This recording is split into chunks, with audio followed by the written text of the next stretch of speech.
안녕하세요. 한국의 경제를 발목 잡는 중국이 내년부터 본격적으로 경기가 많이 안 좋아질 거다라고 얘기한답니다. 중국 부동산 업체의 위기가 결국 한국 경제에 악영향을 줄 거라고 이야기하는데요. 그렇다고 해서 우리가 한국이 2024년에 와장창 난리가 나고 이러진 않죠. 점점 계속 악화되고 점점 더 심해진다라고 보면 맞을 것 같습니다. 미국이 기준금리를 2024년에도 못 내릴 수도 있다라는 이야기들도 여기저기에서 나옵니다. 물가가 다시 올라간다는 얘기도 나오고요. 유가가 100%를 찍는다 이러고 있으니까 충분히 가능한 이야기죠. 앞으로 점점 더 우리가 살아가는 삶이 막막해지려나 봅니다. 이러다가 어떤 일을 겪겠습니까? 상상을 초월하는 온갖 일들이 벌어지겠죠. 일본이라고 하는 나라가 어떻게 서민들이 힘들어하고 정말 아래로 추락했는지를 엿보면 앞으로의 한국 모습이 이제 충분히 예상이 되는 거죠.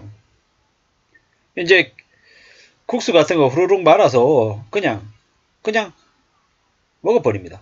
금세 1분도 안 돼서 그냥 금세 먹을 수 있는 게 그네들의 그냥 간단한 점심 한 끼죠. 그게 왜 그렇게 간단하게 바뀌었을까요?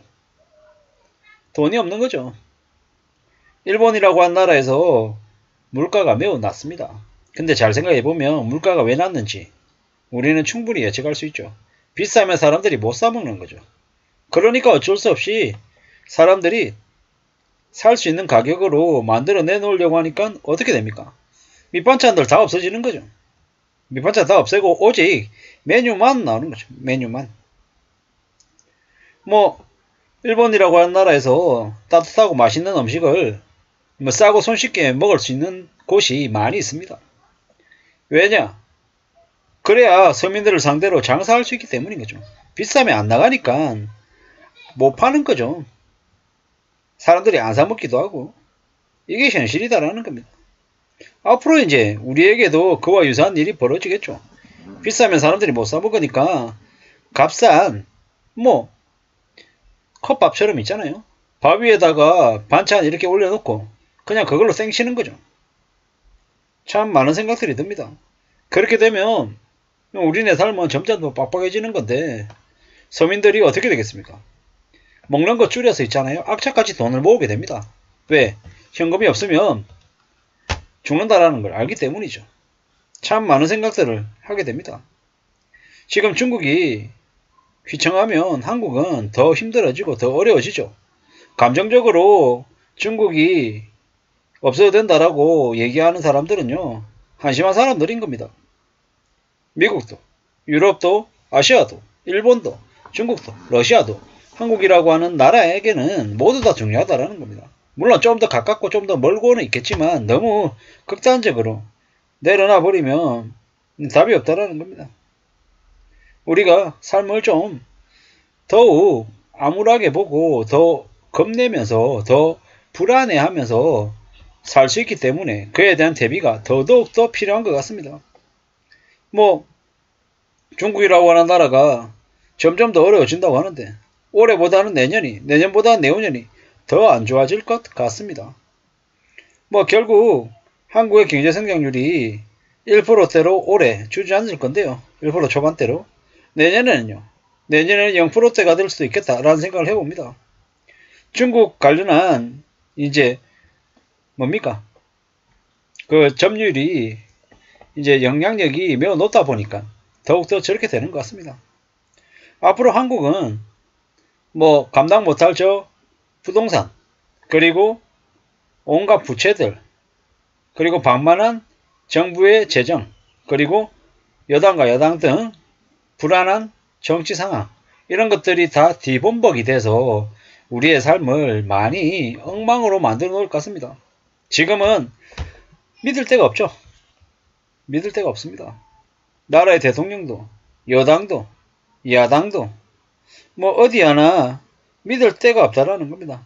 앞으로 경제가 많이 안 좋아질 겁니다. 문재인 정부가 거의 회복 불능 상태로 이게 넘겨놨고요. 지금은 골든타임인데 그런 거 신경 안 쓰고 그냥 이제 아무렇게나 지금 가고 있는 상황이라 더 엉망이죠.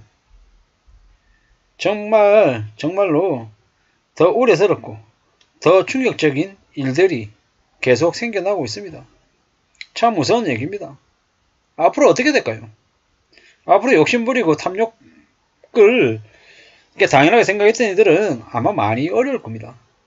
노력해서 돈 벌고 집 사고 해야 되는데 뭐 주식하고 부동산하고 연끌하고 갭투기하고 뭐 그렇게 해서 부자가 될 수 있는 것처럼 환상을 심어줬죠. 게다가 이제 와서 서서히 드러나는 게 뭡니까?